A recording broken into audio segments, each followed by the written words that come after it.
Ok, aujourd'hui je vais vous parler d'acronymes et de sigles en anglais. Mais d'abord, il est important de connaître la différence. Tout d'abord, un sigle, ou initialism en anglais, c'est un mot dont les lettres sont les initiales d'autres mots. Comme par exemple FBI, qui veut dire Federal Bureau of Investigation.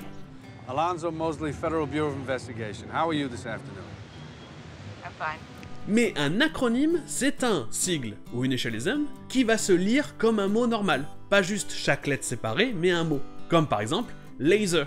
Ça se lit comme si c'était un mot, mais c'est pourtant 5 initiales. D'ailleurs, dans un des premiers épisodes de la chaîne, j'avais demandé à des amis ce que voulaient dire certains acronymes anglais.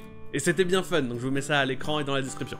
Donc, aujourd'hui, je voudrais vous parler de certains acronymes et sigles en anglais. Tout comme laser, il en existe une tonne dans le milieu scientifique ou militaire, comme on avait vu avec AWOL dans plusieurs épisodes, ou alors dans le langage SMS ou sur internet. Donc je pensais m'intéresser juste à ceux qui sont présents dans le langage courant. Comme par exemple, AKA, qui sont les initiales de Also Known As, qui veut dire littéralement aussi connu comme. AKA permet de présenter le surnom ou le vrai nom de quelqu'un. Et en français, on le traduira par alias ou alors aussi connu sous le nom de.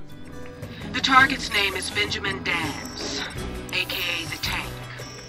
Et du côté plus familier, vous trouverez aussi BO. Non, ce n'est pas BO bande originale, c'est Body Odor, l'odeur du corps, l'odeur corporelle. Mais en général, si on mentionne BO, c'est qu'on parle d'une mauvaise odeur. Oh my god, I have the worst BO right now, I'm so sorry. No. En anglais, le code postal d'une ville se dit zip code. Et zip, ce sont les initiales de Zone Improvement Plan. Et même si ces trois mots n'ont plus vraiment de sens aujourd'hui, le terme zip code est toujours utilisé. A sovereign nation Was. Right now, they're riot with the zip code. Il existe un autre sigle très courant en anglais, c'est RSVP. Ce sont bien les initiales des mots français, répondez s'il vous plaît. Et les anglais vont l'utiliser très couramment lorsqu'ils veulent une réponse rapide et définitive.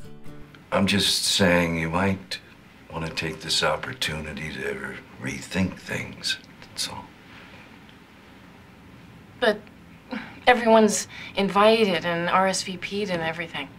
Et comme on en a parlé à plusieurs reprises sur la chaîne, en anglais, l'adjectif vient la plupart du temps avant le nom. Alors qu'en français, c'est souvent le contraire, l'adjectif vient après le nom. Donc par exemple, quelque chose comme un QI, un quotient intellectuel, eh bien en anglais ça sera l'inverse. IQ, Intelligence Quotient.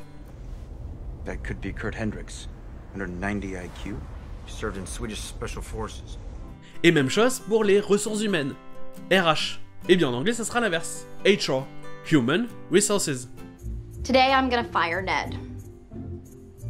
Sorry, Ned. I'm sure HR will hire you back this afternoon. We'll see about that.